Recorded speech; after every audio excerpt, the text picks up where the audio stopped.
Fala pessoal, sejam bem-vindos a mais uma aula para o melhor curso da certificação CEA. Eu sou o Prof. Renan Duarte e só lembrando vocês, quem quiser ter acesso ao curso completo, com as apostilas em PDF, todos os slides utilizados em aula, mais de 1.100 questões comentadas em vídeo, materiais de resumo direcionados para a revisão e um banco com questões que caem na prova da CEA, cliquem aqui no primeiro link na descrição ou nos comentários fixados para que vocês conheçam o curso completo. No mais, peço para vocês deixarem o like, se inscreverem aqui no canal e desejo a vocês uma excelente aula.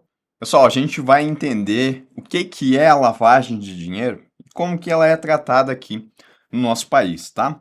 A definição de lavagem de dinheiro é que a gente tem uma prática pela qual são inseridos na economia formal resultados decorrentes de atividades ilícitas, por meio da ocultação ou então da dissimulação de sua verdadeira origem.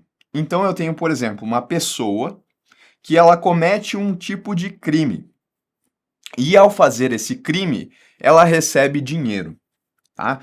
Exemplo aí das pessoas que são traficantes, né? Fazem o tráfico de drogas e por conta disso elas recebem lucro. Percebam que esse lucro, ele tem a origem dele em uma atividade que é crime. E aí essa pessoa, ela tenta esconder a origem desse dinheiro, que é uma origem ilícita. Isso, tentar esconder a origem desse dinheiro e tentar trazer ele para a economia formal como se ele tivesse vindo de uma atividade lícita, como se fosse algo permitido pela nossa legislação, isso é entendido como lavagem de dinheiro. A lavagem de dinheiro ela é uma preocupação internacional há anos, a qual merece vigilância constante dos países, com o objetivo de coibir essa prática que é criminosa. Eu estou falando de dois crimes. Eu tenho o crime, no exemplo que eu dei, do tráfico de drogas, e além disso, eu tenho o crime de lavagem de dinheiro. A pessoa está tentando esconder a origem do dinheiro para que ela não seja pega no primeiro crime. Cometeu dois crimes, tá? Para isso, entretanto, os reguladores de cada país dependem da cooperação das instituições participantes do sistema financeiro. Isso porque o sistema financeiro ele é um local muito utilizado no sentido de as pessoas que são criminosas de utilizarem os sistemas para tentar esconder a origem fraudulenta, a origem criminosa desse dinheiro. Um ponto importante, tá, é que para haver o crime é necessário que o recurso obtido da atividade tenha a origem ilícita, isto é, seja por si só um crime. Logo, a lavagem de dinheiro é um crime que advém de outro crime, estando correta a expressão de que na lavagem de dinheiro não há crime consequente sem crime precedente, tá? Se a pessoa ela estiver tentando esconder a origem de um dinheiro que não é de uma origem criminosa, aí não vai ser lavar dinheiro, vai ser outra coisa. Agora, se a origem foi criminosa, independentemente de qual crime, aí é lavagem de dinheiro. A gente considera que a lavagem de dinheiro ela tem três fases: a colocação, a ocultação e a integração. A gente vai estudar cada uma dessas fases, tá? A primeira fase é a colocação. Então a pessoa foi lá, cometeu o crime e obteve recursos financeiros, obteve lucro. A colocação é o processo em que o dinheiro ele é colocado no sistema econômico. Objetivando ocultar a sua origem, o criminoso ele procura movimentar o dinheiro em países com regras mais permissivas e naqueles que possuem um sistema financeiro liberal. A colocação, esse é o ponto, tá? A colocação ela se efetua por meio de depósitos, compra de instrumentos negociáveis ou compras de bens. Então, aquela pessoa que acabou de receber o lucro por conta da atividade ilícita, ela vai até uma instituição financeira e ela faz um depósito, por exemplo, desse dinheiro. É um exemplo de colocação. Ou ainda, ela compra algum tipo de instrumento negociável, um investimento, ou ela compra um bem, compra um carro, né? Então, são formas onde ela está tentando tirar aquele dinheiro sujo que veio da atividade ilícita e está tentando passar ele uma ideia de dinheiro limpo, né? Porque daí ela vai ter o carro. E o carro, ele não tem essa origem ilícita. O dinheiro que comprou, ele sim, mas o carro em si, não. Para dificultar a identificação da procedência do dinheiro, os criminosos aplicam técnicas sofisticadas e cada vez mais dinâmicas, tais como o fracionamento dos valores que transitam pelo sistema financeiro e a utilização de estabelecimentos comerciais que usualmente trabalham com dinheiro espécie. Então, a cada ano que passa, cada vez mais, infelizmente, os criminosos eles vão adaptando as formas, tentando esconder o que eles estão fazendo, né, para dificultar a ação das autoridades competentes no sentido de identificar a lavagem de dinheiro. E isso, né, uma das formas pelas quais eles utilizam esses mecanismos é o fracionamento dos valores. Então, um exemplo só para a gente entender. A pessoa criminosa ela foi lá e lucrou 50 mil reais. E, ao invés de depositar 50 mil reais em uma instituição financeira e chamar a atenção de depositar todo esse valor em espécie numa vez só, ela vai lá e divide isso em 10 depósitos de 5 mil reais, por exemplo. Tá? É claro que a gente vai ver que hoje em dia existem mecanismos que acabam identificando quando isso acontece.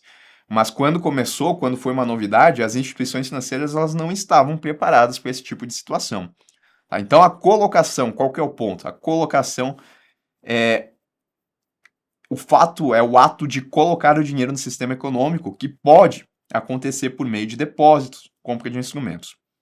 Bom, a segunda fase é a ocultação.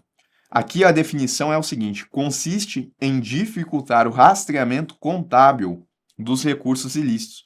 O objetivo é quebrar a cadeia de evidências ante a possibilidade de realização de investigações sobre a origem do dinheiro. Então a pessoa foi lá, comprou o carro, colocou o dinheiro.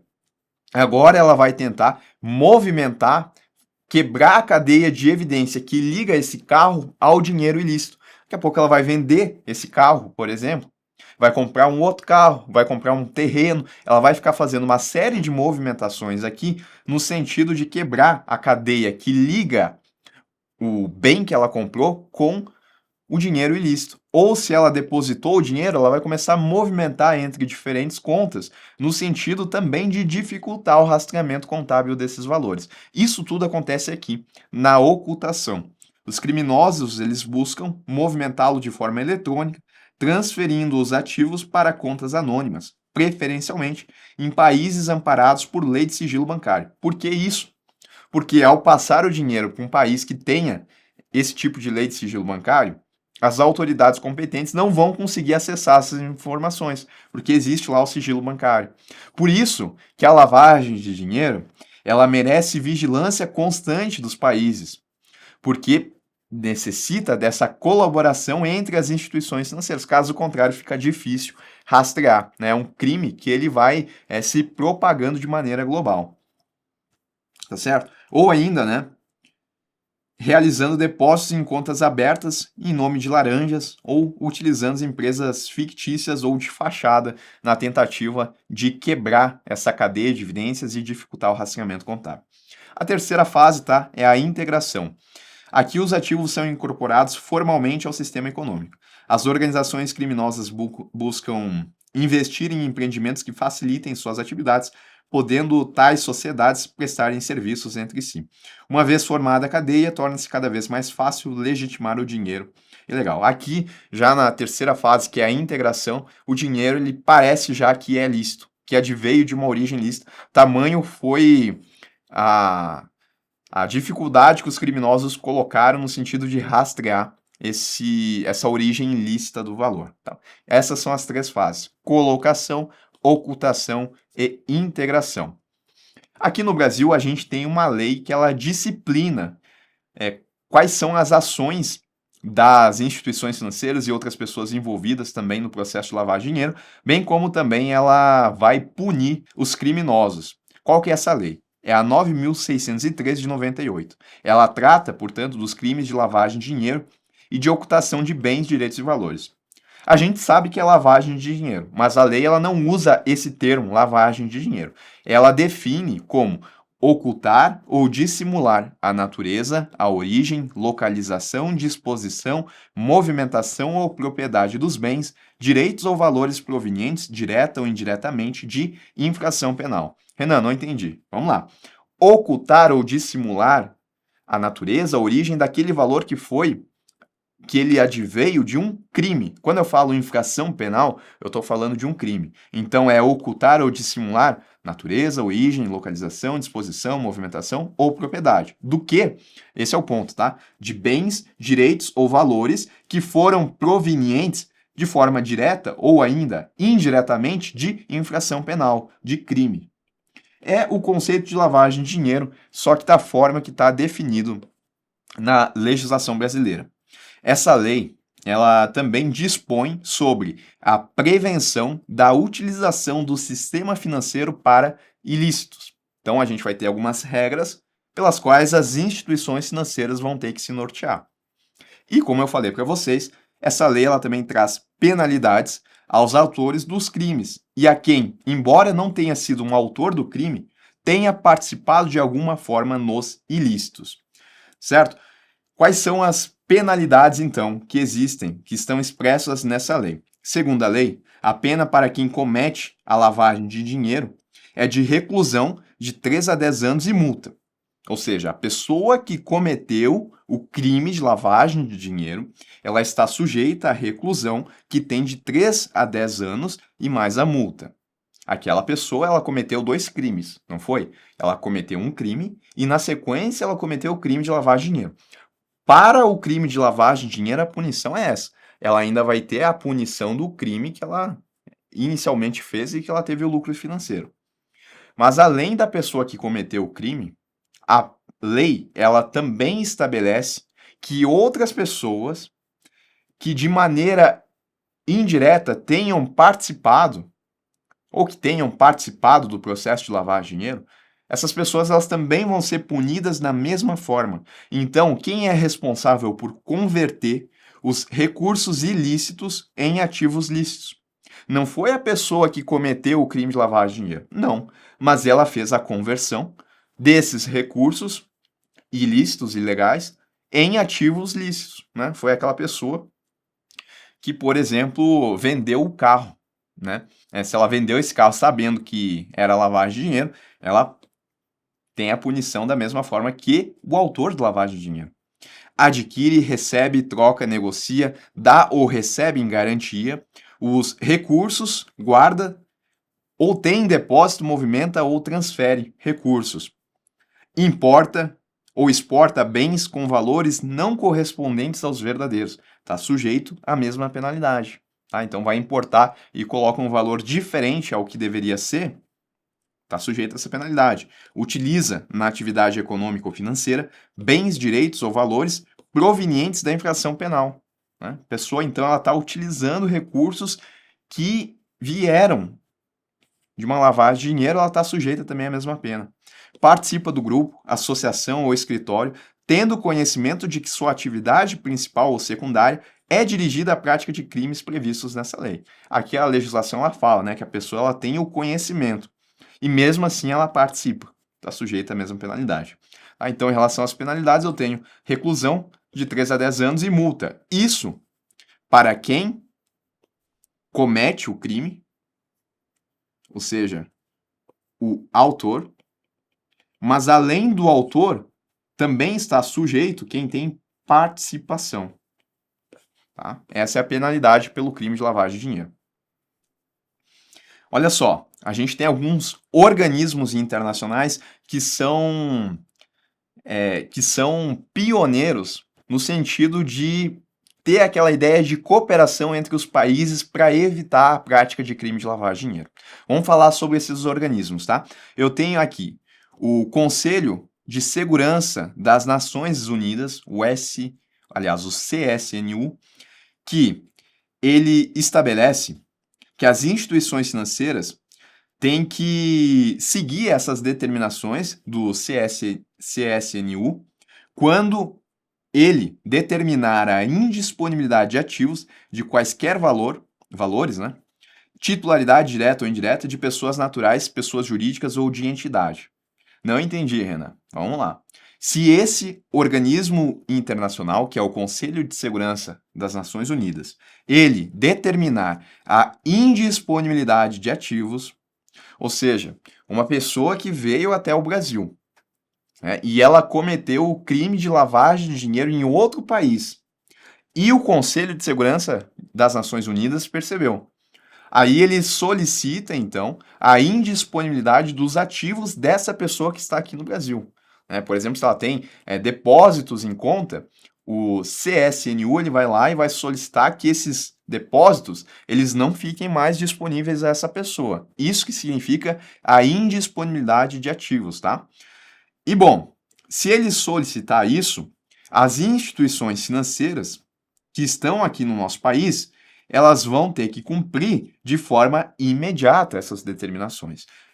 Então, elas vão ter que monitorar a lista de sanções desse organismo, elas vão ter que dispor de controles aptos a efetivar imediatamente o bloqueio de ativos, comunicar imediatamente a indisponibilidade ao Banco Central, à CVM, ao Ministério da Justiça e ao COAF. Tá? Então, uma vez que aconteceu essa indisponibilidade, as instituições financeiras têm que comunicar a esses órgãos aqui que elas, né, cumpriram as regras do Conselho de Segurança. E além do CSNU, a gente também tem a Convenção de Viena, tá? Essa daqui ela foi estabelecida de forma pioneira para combater o tráfico ilícito de entorpecentes e substâncias psicotrópicas, tendo apresentado uma definição sobre o crime de lavagem de dinheiro que é aceita mundialmente. Então, a Convenção de Viena foi a pioneira, foi aonde a gente teve, então, essa primeira preocupação mundial em relação a esse crime. Nessa convenção, foi ratificado que os países estariam obrigados a estipularem penalidades aos indivíduos que ocultassem bens ou valores oriundos do tráfico internacional de drogas.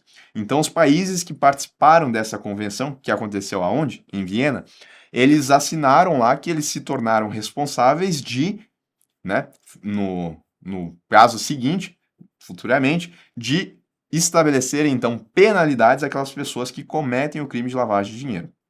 E o detalhe, tá? A partir do decreto 154, que foi assinado em 1991, o Brasil ele se comprometeu a criar uma lei específica sobre o crime de lavagem de dinheiro, conforme as normas que foram estabelecidas nessa convenção.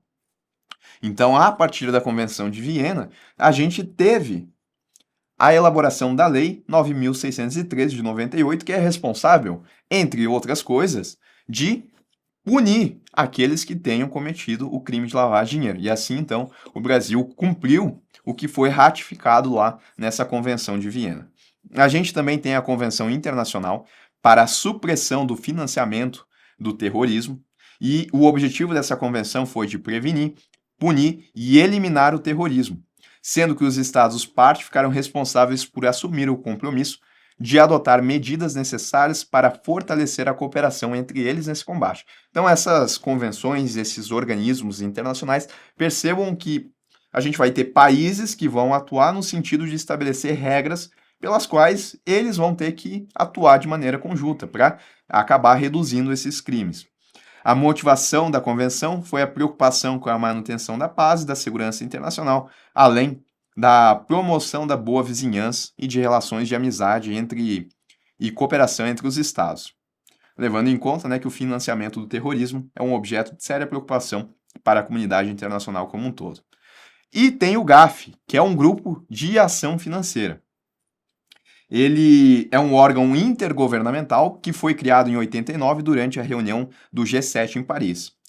Ele teve como principal objetivo, a criação dele, promover a proteção do sistema financeiro internacional contra as ameaças de lavagem de dinheiro e financiamento do terrorismo, e também da proliferação das armas de destruição em massa, através do desenvolvimento e da promoção de padrões internacionais de prevenção à lavagem de dinheiro e de combate ao financiamento do terrorismo. Tá? Então, quais são as principais medidas em relação ao que o GAF ele estabeleceu? De novo, pensando nessa colaboração entre diferentes países no sentido de prevenir o crime de lavagem de dinheiro. A identificação de pessoas politicamente expostas, que dado ao cargo que essa pessoa tem, ela fica exposta e ela acaba sendo uma pessoa mais exposta ao risco de lavagem de dinheiro. A realização de due diligence, que é a avaliação de clientes, fornecedores e terceiros, entender então, por exemplo, como é que o perfil de cada cliente para saber se ele também está ou não mais suscetível à prática do crime de lavagem de dinheiro, e também a realização de controles internos, no sentido de estabelecer controles que vão verificar se tudo que a instituição está fazendo no sentido de prevenir a lavagem de dinheiro, se aquilo está funcionando. Tá certo, pessoal? Em relação à lavagem de dinheiro, é isso.